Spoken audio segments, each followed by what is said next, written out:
Answers about a question several of you had after my special report last week on the dangers of Vermont's deadliest swimming hole.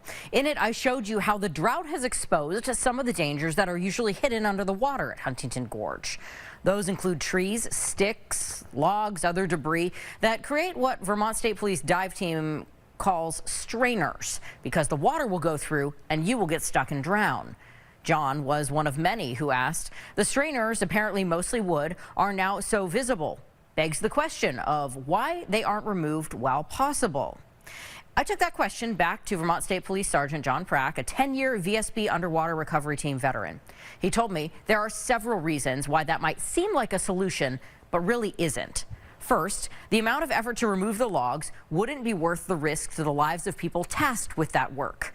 He says they've had to remove logs like that before, and it is dangerous work, especially in an area like the gorge. And it didn't take long for debris to immediately replace what they'd removed. The next windstorm or high water event, he says, would bring more downed trees that would then go over the falls again. He says you also might not realize it, but those trees in there are extremely large, extremely heavy, and very waterlogged.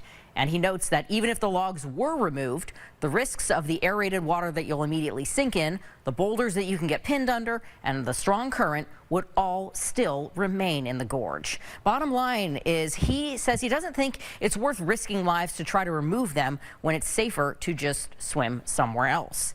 As he put it, we can't make everywhere safe. If you have a question you want answered, send it to us at gettinganswers@WCAX.com.